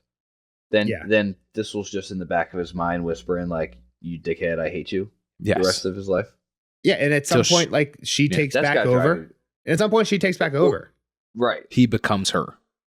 They like merge somehow. I don't know about that. I think he becomes her. Might be the better way to put it. Well, that's not how it seemed when he was talking about the wolf earlier. Well, I think he becoming her seems like she would take over. Like her. Still him. You become less the Worgen, more the beast, and the beast more the Like, I forget exactly. You become the beast. You become what you're in. I don't know. I feel like we're kind of saying potato. Yeah, but if he's becoming Thistle wins. Yeah. She's not there anymore. I feel like this ends in suicide. She hates him, but he is kind of there. He kills himself as he becomes more of her. I don't know. Yeah. Whatever. It doesn't work anyway. So now he's in the tree for a little bit. He's gazing down on them, and it's a mess. This fly through of choosing. Yeah. So after he's in the weirwood tree, then he goes up, and now he's carried off by wind. He's the snow, clouds, squirrel, rabbit. I think there's a part where he's there's an owl hunting. There's an owl flying through the trees hunting a rabbit. He was the owl. He was the rabbit. He was the trees. He was fucking everything. Again, I think it's cool, kind of related to the bump quote, right? So yeah, see, I didn't take this as him warging through this stuff. To me, it was more of just like, this is kind of the experience of you leaving your body, essentially. I feel like if there was like a warg who had what's that thing that Professor X has where he goes into that like big circle room and puts on his like special hat. Okay. and he like has everybody. Like, yes, he can see like into your mind now and into your mind now, but he can put on the special hat, and it's almost like overload because he's just got everybody at once type thing. That's kind of how I see what's happening here. It's like I like it, but then he narrows in on what he wants. Right? He finds I his wolves. took it more as like when Voldemort gets knocked out of Professor Quirrell and Sorcerer's Stone, and then that smoky version of himself flees away. Yeah, but I took it looking for the next host. Yeah, but that seems more like linear. Like you go from here to here to here to here to here to here to the, like this didn't work, this didn't work, this didn't work. Yeah, I got you. The Varamir thing to me is like at the same. He's all these at everywhere, the same time. Yeah. Well, and I think that goes back to the Woods Witch quote, right, where she said he's everything. Yeah, and maybe that's why I'm thinking that. But basically, Warwick's ends up in One Eye. His true death came, and he joined One Eye. Real quick, I do want one quote here. There's a part that it's the paragraph that starts with the white world turned and fell away. I think I want the end of that. We've been talking about the point. The point is he's everything. Okay. Deep below the frozen ground, earthworms burrowed blindly in the dark, and he was them as well. I am the wood and everything that's in it, he thought, exulting. 100 ravens took to the air, calling as if they felt him past. Great elk trumpeted, unsettling the children clinging to his back. A sleeping dire oh, is that what you wanted? The children clinging to his back? What's the next part? A sleeping direwolf raised his head to snarl at empty air. Before their hearts could beat again, he passed on, searching for his own. Yeah. For One Eye, sly and stalker, for his pack. Two things in there. First, when he says the pack of crows, that felt weird. That felt like almost like that's the one thing that he's not, as they felt him passing by. But then I read like, oh, maybe the felt him passing by was like he was all the crows for a moment too, and then he moved on to the next thing. But 100 ravens? Whatever. Yeah, the ravens, whatever it was. Yeah, calling as they felt him pass. As they felt him pass. Was that like felt him pass as like his spirit passed through all of them, or like I don't know. If you read that whole paragraph, it reads as like he was this, he was that, he was this, he was that. Then the ravens passed, he was this, and then he's obviously the last interesting thing is the children under a great elk. Yeah. And the direwolf, obviously, the Starks kind of are aware. Direwolf was just chilling there. So any thoughts about what's that mean, Kyle? You're saying obviously, but for maybe some people who aren't as smart as you. Well, I mean, we had seen, what's his name? I forget his name. The one that he was looking for. I forget his fucking name now. I don't think you know what you're talking about. You just want me to give you the answer. Elk guy. Giant elk dude's back. He came back. He saved Sam. Was hanging out with him already? Sam. Okay, yeah, Sam. Yeah. They called him Cold Hands. Cold Hands, that's what it was. I knew it was like two words combined into one, but I was thinking white something. But yeah, Cold Hands, yeah. He's on a giant elk. Yep. So what's this imply? That Sam and, what's his name? The frog people are there. Sam and the Reeds are not Sam, Bran and the Reeds are with Cold Hands. Yeah. Okay. Cool. Yeah, that was a part of the quote I wanted to read. So then he ends up in one, like you said, One Eye. Yeah, he ends up in One Eye. The wolves head back to the crest, and this is where we see a bunch of whites walking through. And then they look over, and Thistle has become one, and she has blue eyes, and he feels her seeing him in One Eye. I think this is kind of interesting too, right? This has like a kind of implication to it too. It's like, are they wargs? Like, is it Thistle? What's interesting to me is I'm guessing it's not Thistle because Thistle's dead. Like I was gonna say, does Thistle have the ability to sense Varamir's spirit even though it's not in Vir? Yeah. How the fuck would she know that this wolf has a spirit now? Well, is it a spirit thing, or are you hitting back on your earlier question? Are wargs sensing wargs, right? Which I guess so. Yeah, I guess my first thought is it a Thistle thing where she knows because her like spirit was trying to be taken over by this spirit? They have like a weird connection thing, like almost Harry Potter Voldemort style. Yeah. Or is it? I think what you're implying, Jeff, where like the others, or like maybe just wargs are sensing him because he's not a warg anymore, though, right? He says, "I lost the gift," so like he's just like. I mean, he's still a person and a wolf. I take this as like this is like an others or a white thing. Whites can tell. So like if John or Bran were warged into a wolf and then came across a bunch of whites, they would know that that's a wolf with John or Bran. Do we kind of feel like the whites are the wargs of the? Like the whites are getting warged into by the others? Like it doesn't seem like so interesting. I like that idea. Varamir here doesn't say anything about being able to warg dead people, and he seems like one of the most powerful warg, right? So like if he can't warg dead people, until the undead army that's being warged shows up. But I think it's a great question though. Like I think people talk about. Can I? Go ahead, Kyle. Can I say just, and not to completely nix your crazy theories because I like that, but what if this is just him paranoid, right? Like he was paranoid about his brother having seen him everywhere all along, and he's kind of seemed paranoid about Hagen a little bit too, right?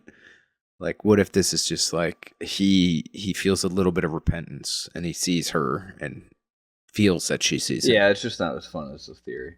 I know. I'm just kidding. It's not. That's what It's Nelson not. was saying. I actually think it's a weird. I almost don't like that as a last sentence. I think that chapter ends better if you leave that off. That's why I think it's important because I think it's there for a reason.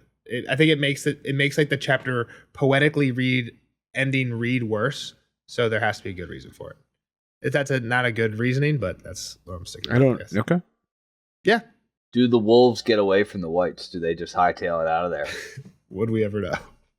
Will we ever know? Maybe in 30 years. I mean, I think it helps that we have one with a one eye, right? Like that is a defining factor. The next for sure. time we see a one-eyed wolf, if we see one, yeah. Yeah. regardless of where it at, it could be in Essos. If there's a one-eyed wolf over there, I guess the other Never thing know. that I think is kind of weird at the end of this chapter is Varamir's body was right next to Thistle's body. So like, He didn't come back. why is he not Okay. like? Yeah, it would be. I think it would almost be cooler if I think this is kind of like the. If he I was think next to her. I think this makes the she sees me more interesting. Kind of like what I'm saying. Is it a Thistle thing or what? Because like, I think the chapter would almost end cooler if it was Varamir. If he saw himself, nah, like he saw himself on the ridge with blue eyes. Nah. Come on, bro. That'd be cool. that's too far. You went too far there. It makes logical sense based on what we saw. They Nah, should he be got together kicked at out. least. He Flew lost. too close to the sun, Nelson. Yeah. You guys are lame. All right, that's all I got. Kyle, Jeff, anything else? No, I don't think I can really make any predictions based off of that. I liked it though. Yeah. let's just say that the whites are moving. Like they're much closer. Yeah, They're I much mean, yeah. closer at this point. Yeah. Yeah. Well, and I mean, even he was saying like, yeah, John, the crows are fucked. We're all fucked. Yeah. So See the next chapter? Tyrion, Ooh, been a while. yeah, I'm ready for this. I think we'll get there. Where is he? In the walls? In the walls, yeah, he's still in the red He's keep. I just think. hiding in the privy. Yeah, he's stealing dragon eggs. He's just climbing privy shaft to privy shaft. Has to be. I don't know where he is, honestly. He's stealing dragon eggs. Well, what did I say before? I thought he went back to Castle Rock, I think, at some point. I think you said that was the end goal. I don't know if you said that's where we'd see him next, but whatever. We'll find out soon. Bye. Bye, Kyle. See you in the next one. See the rest of you guys in the spoil section. Later, nerds. Spoiler alert! Spoiler alert!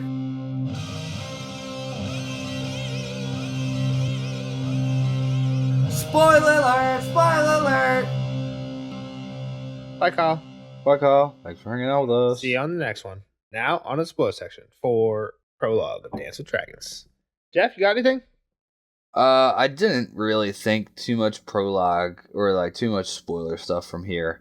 I think the one part was there's a sweet, and it just raised my eyebrows as we were going through it. The second life being a sweet one, which it doesn't sound. Again, it might sound cool until you lose control. I think Kyle's wrong in saying that, like when you become the beast, like it's still, like definitely you become a wolf, right? Like he's gonna become a wolf with no, like his outer thinking of being able to be a human brain working into a wolf, right? You obviously have a different thought process and way of thinking, right? Yeah, like exactly. you're thinking at an elevated level. When you become the wolf, right? You're a pack animal now, right? Yeah. You're so I think it's just is it actually a sweet life would be the I think the sweet is a good point. I think on a meta level, what's the point of this chapter? Like, why do we need this chapter? because of Bran being an abomination. Okay, but is Bran gonna die? Because we learn a ton about the second life. Well, no, Bran's gonna be able to work into something and live a second life. What do you mean? I think you're right that a lot of this. Is Bran gonna die? I think you're right that a lot of this chapter is for Bran. Is about how warging works and can you take. I think a lot of the person stuff is for Bran. I think the second life stuff is for somebody else. No, what you're trying to say is that Bloodraven's gonna warg into Bran and live his third life through. No. The end of this book, one of our wargs isn't around anymore. Big one. Main character, Mr. Jon Snow. John gets stabbed. I think all the second life stuff here is because Jon will be in Ghost for however long it takes whatever's going to happen that brings his body back. However Whether long it that's takes Mel to bring him back. to burn Shireen, whatever it's going to be, it'll be he's in Wow, Ghost. you think Shireen's the blood that has to die for John to come back? That's what happened in the show, and I think the showrunner said that's from George. I don't know. What? That wasn't for John. You're right, but they said that Stannis burning Shireen was from George. The problem is Stannis isn't at the wall. So if it's actually Stannis burning Shireen, that doesn't seem to be like it could be for Jon, because he's not going to be around anytime soon. So it seems it's more like a Mel. She just snapped her fingers on. She just gave the old. We can kiss talk of about life, how right? John's going to come back later, but I think important point here is until that comes back, John's dead at the end of this book. Where does he go? The answer is Ghost. And what happens there? He'll be in Ghost. Well, obviously he goes to Ghost. Yeah, and then can he? When he switches back in, how long has he been there to turn him into beast mode and not Jon Snow, the guy that we know? And there are thoughts here, right? So people say that Jon will be less affected by the death and resurrection than Beric was, right? There's the whole Beric thing where he's like, I don't even remember who my mother was. Are you my mother, Thoros? Right? That's like a famous Beric line. Yeah. People think, there are some fans that say that won't happen to Jon, because that happened to Beric, because when Beric died, his soul went into this Varamir, like you're saying, it went into the Voldemort, float around looking for somewhere to go, losing itself until his body was a vessel that he could come back into. Where Jon's not going to have that problem. Yeah. John's going to die, have a vessel he can go into, chill for a while, Ghost, and then come right back and be totally fine. Do we? And Ghost returned or no? Ghost is around. Yeah, he's at the wall. Yep. Yeah. So the other thing is, one of George's really good friends, also a writer, Robin Hobb. I haven't read these books, but my understanding is she wrote these books around the same time George was writing Game of Thrones, called the Farseer trilogy. And there's a character in there, Warging is also in that book, works pretty much the exact same as in Game of Thrones. And there's another character in there, I think their name is Fitz, spoilers for the Farseer trilogy. He dies, and he goes into his wolf and gets resurrected. And when he comes back, he is way more wolfish.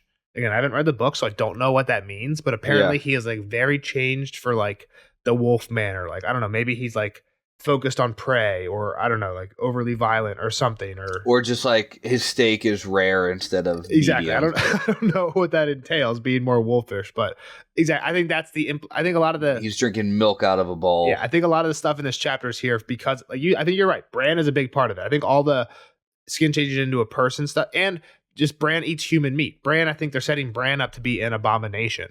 So I think that is important. The first point I have is we talked about it a little bit in the non-spoiler. I guess I want to see if you had any more thoughts. He doesn't have any warg children, Varamir. Yeah, which I don't. It gave me the vibe that like I'm not hanging around long enough to find out. That's like, possible. How long till Lump knew he could actually warg into something and actually do it right consciously? I get the vibe that like he set up shop in some town, basically strong-armed on the townspeople and taking care of him, and lived there for a while, like most of his life. Just like a kind of, not necessarily like ruling cruelly. I think to the women, he was raping all the women. Yeah, he was taking advantage for sure. I bet you it was more like a mutual thing where he would help them out, keep their enemies away, they would give him food type thing. I bet you he lived there for a while. So like, yeah, the women that he's abusing are still in the same town with him, and he knows. I mean, he knows he has children, like you, and he says a skin changer can sense a skin changer. So Kyle's answer, and again, I like that it's cool that we get to talk to Kyle about these now. His answer though was, he thinks that like the gods aren't blessing him with those because he didn't deserve it. Yeah, I don't buy that. I don't know if I buy that. Yeah, I think it's genetic because of the Starks, like I said, and so I guess, can you draw any conclusions for this? And I'm sure I'm slightly influenced by theories, but oh man, it's hard for me to say it's completely genetics just because the Starks ended up being because specifically the current generation of the Starks. The current generation, but like if it's genetics, then there's got to be some genetic trail of it. Which when you just say what, why are you giving me that look? And That's no one else I think you're on the right. I think you should pull that thread. This is what I'm. Again, I'm not. I have no idea here, but that you're on the right track. No, I guess. I think it's going back to. I think Kyle might be more right than you're saying. That all right. So we don't have a track record of Starks being wargs. Correct. Do Agreed. we? You'd have okay. So there's no genetic line that we can directly follows. So I then we think just at one have point these. they do say that the Boltons used to flay the Starks because they were skin changers, so they were doing like some skin changing of their Yeah. own. But that's very historical. Yeah, I can't tell you that Ned or his dad or anybody like that had any warg at all. So Yeah. yes, I agree. Or like even Brandon the Builder was using a fucking Agreed. Yep. Continue. I don't know, Auroch to move a boulder to Yep. build. You're pulling the thread So, in the direction that I went, I guess. all right, so then you have this random 5. You have these 5 Stark that randomly have the gift. We'll say. I don't know if I don't think you can say that's a hereditary thing. I think you can say that was a gift kind of placed on them by the gods. Well, hang on. Varamir didn't have any warg children. And yeah, it doesn't seem like there's any warg history in the Stark lineage. But Bran, Jon, I guess let's leave Jon to the side for now. Well, John's the tough one, right? Because he's not in. He's not in Exactly. The rest of them, or he's not in this direct line. I guess you would say. No matter who he was either mothered or fathered by, if you want to go the whole Benjen. well, route. well, because where I'm going is you're saying, oh yeah, there's no Stark history of wargs. I'm like, yeah, but all these kids have another parent in common. And Kat's family, we heard at the very end of the Night of the Seven Kingdoms, Mad Donnell Lawston, who I think is Kat's grandma, or maybe great-great-grandma, like came out of Harrenhal, and they said that she used to bathe in blood and drink the blood of virgins to stay fresh, and like all this. She has some mysticky stuff about her.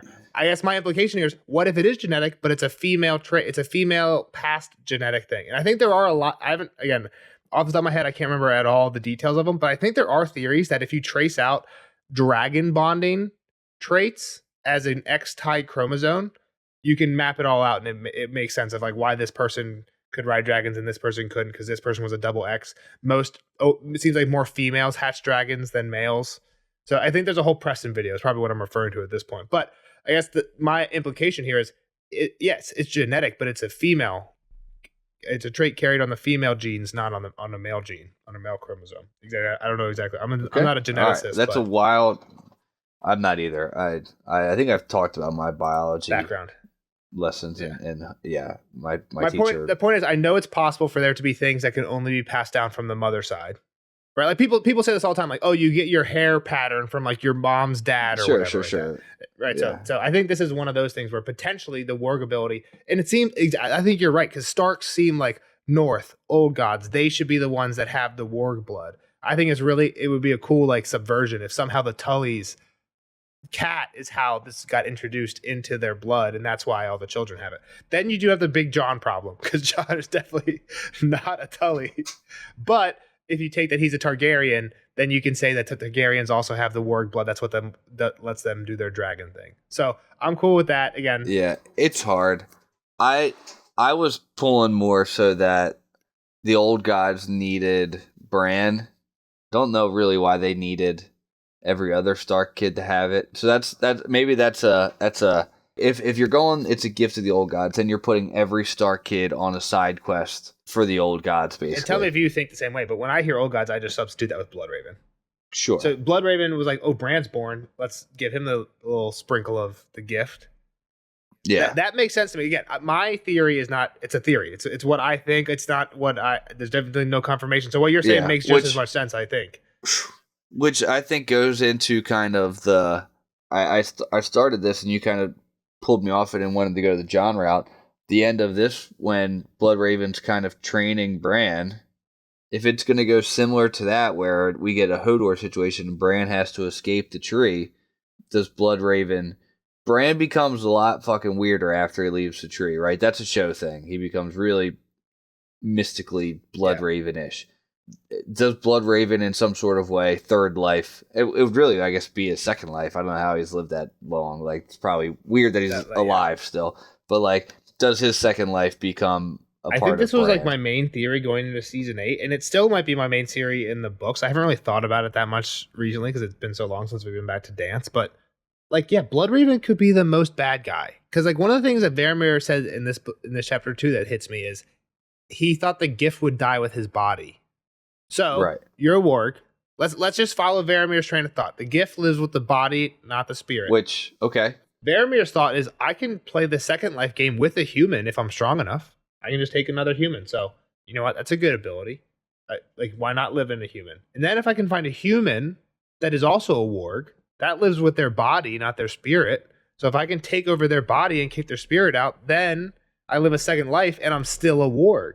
And I can just keep playing this game. Find a warg into them, take it over, and then be a warg again for my second life, and then my third life, and then my fourth life. Yeah. I definitely have proposed this is what Bloodraven is doing to Bran, and that's why like because Bloodraven doesn't know he shows up to Bran as a three-eyed crow, right? He's like, you're the three-eyed crow, and he's like, I've been a crow in my life, but he refers to it as when he was in the Night's Watch. He doesn't seem to know that he shows up as a crow. So what if like there was a dude 2,000 years ago who was the best green seer ever, and he warred into the second best green seer ever, and that's just continued. Bloodraven was the most sorcerer guy, so somehow they're sending him dreams that convinces him to join the Night's Watch. I think he gets sent to the Night's Watch. He once he's in the Night's Watch, he somehow ends up in the tree. You know what I mean? And then basically this has just been the same spirit taking over the next most powerful warg forever. And that's why Bran has been led here, is because the guy's stuck in the tree, and he needs to get out of the fucking tree, so he needs the guy to come to him. He just picked a paralyzed person. So I think the whole like it's stuck with your body is a very maybe it means nothing, but I think it could have huge implications. I think that's one of the cool things about this chapter is it could have a lot of implications. Well, I guess it's also left unopened because he doesn't successfully do what the Thistle here. If he did, maybe he could then be a warg as Thistle, right? Or are you saying that's impossible? Yeah, true. Or, like we don't know for sure. He thinks it's impossible. Could he continue to warg as a human Thistle, or because Thistle didn't have the gift in her body, is that gift gone? That's definitely what he thinks, is that because she doesn't have the gift, it's going to be gone. But to your point, we don't know for sure. And the other thing that I kind of said in the chapter is like, how would we know how the second life works if no one's if you can't die and come back? I was kind of hinting that like John would be able to tell, like people like John would be able to tell you how that works, right? If they do come back. What if John's just actually dead though? Dude, that would be the craziest twist ever. How many John Winds of Winter chapters are there that you've already read? None. Yeah, he's that'd dead. be the craziest twist ever. He's right? cooked. Wouldn't that be awesome? I think it would at this point. Next one, ships at Hardhome. Mother Mole had a vision. Yeah, Hardhome's not the place to be. Hardhome's fallen. Does John go to Hardhome in the book? John doesn't. He sends Tormund and Ed, maybe? Tormund and they get we don't hear ravaged. I don't think they're there yet. We haven't heard yet. I think we get maybe one report back that like they're on the way and things don't look good. I think we also hear from an Arya chapter in Bravos that some slavers, because it's been hard to find slaves recently because of Slaver's Bay, some slavers went out north, told a bunch of wildlings they'd rescue them, and then as soon as they were on board, slapped them in chains. So there were some ships that we did hear about that did show up and just enslave them. But to your point, so I think that's interesting because when we hear that, Kyle's gonna think, oh, that's the vision that Mother Mole had. The vision might actually be, you're right, there might be a fleet that's coming to actually try and save them with the Night's Watch, but yeah. Oh, hold on, I want to do a second on Arya still being a warg, right? She's about to start working into the cats more. She's kind of already started that. Yep. She has started it, but she does some more shit with the cats, right? Like, don't the cats end up? She uses the cats when she's blind to know what's going on. Yeah. So far, Kyle didn't even understand. There was a section where she was like prancing on rooftops, and Kyle thought it was just like a dream, but it was her warging cats in Bravos.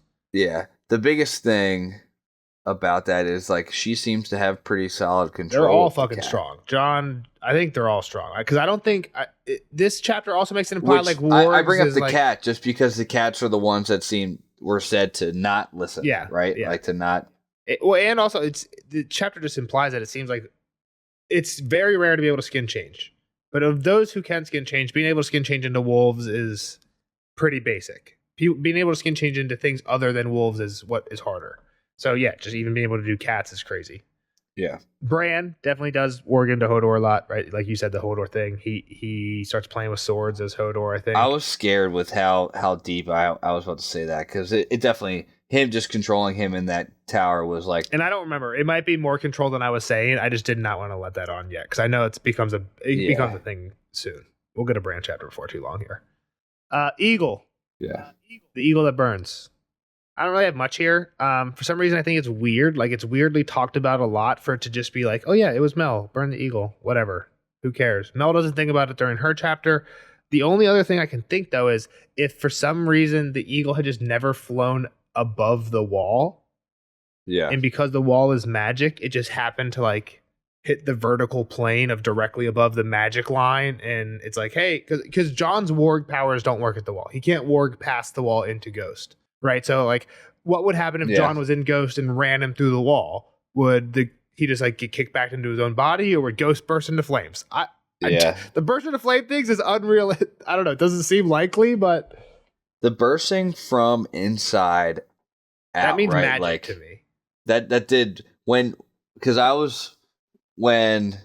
you read the John talking to Mel, like, wow, some saying it was you that did it, and she's like, oh, blah blah. I'm like, The Lord of Light has fiery talons. That's not a yes. First off, that's not a yes. right before you read that, I was like, I think I even said it. I was like, oh wow, that's a hell of a shot from said arrow arrow Yeah. from the wall, right? But then when he is remembering it, he's like, no, it was actually inside of me, which made me think that Mel snapped her fingers, and like, I think it was more, if it's going to be a magic thing, I think it's more Mel than the wall.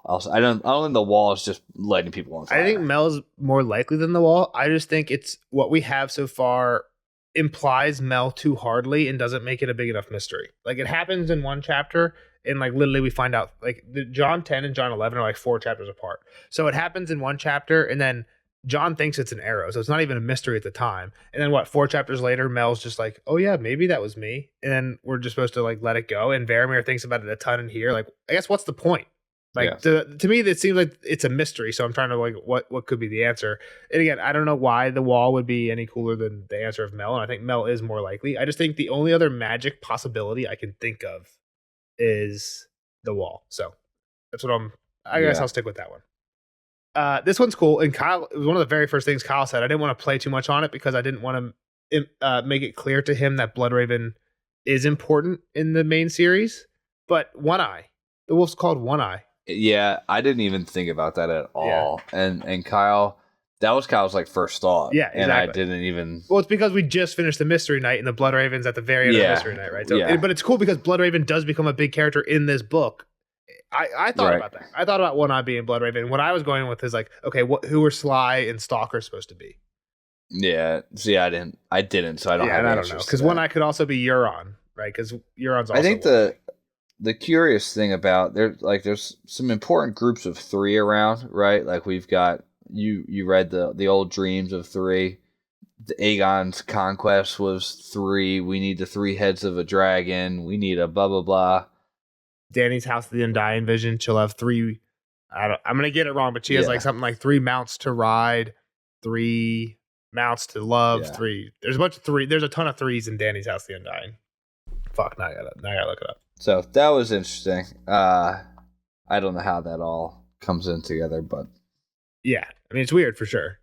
3 fires you must light, 3 mounts you must ride, 3 treasons you will know. So I don't know. Definitely something I feel like that's a topic for theory crafting, but I haven't done enough thought that many points on it right now, so we'll move on. All right. Mance should have let me take the direwolf. There would be a second life worthy of a king. Yeah, okay. You know, I would prefer if Jon wasn't a Targaryen, but this is a big Jon is a Targaryen line, right? Who's Jon going to live his second life in? Literally, we see it like we were talking about earlier. He's probably doing it after he gets stabbed by Bowen Marsh in Ghost. Right. There's a second life worthy of a king. King Jon, Targaryen Jon. Well, yeah, or just King Beyond the Wall too. Or not King Beyond the Wall. He could be the King of the North. Yeah, but I mean people like the Jon Targaryen, so that's where people take that line. What? All right. Well, you got to do a second on Mance not letting him. Do you think that's actually something he asked permission for? Doesn't sound like Varamir really asked permission about his. That's working. actually a good thing I never thought of. He probably did. Like, I mean, and why would Mance have told him no? I'm guessing it's the first time. It's not like right now. It's when he thinks that. I think it's when Jon has come to try and kill Mance. I bet he probably had asked Mance when Jon was like riding with the wildlings in the north. Yeah, and he's like, "Damn, that's it." Why wouldn't Mance let him? This is where one of the things I feel like Mance and Jon are very different in the books and show. Not that they like really hate each other in one, really like each other in the other, but just like they're respectful to each other, but like in completely different ways in the books than in the show. Like I guess they seem more friendly and like on the same level in the show Yeah. to me. And in the books, Mance is definitely a power dynamic. So I guess I'm getting the show confused. When you ask me that, my answer wants to be like, because Mance likes Jon, and he wouldn't do that to Jon. He wouldn't take Jon's animal. But in the books, I don't know if that answer is right, because Mance is definitely like, I'm a fucking king here. I have a fucking 100,000 men.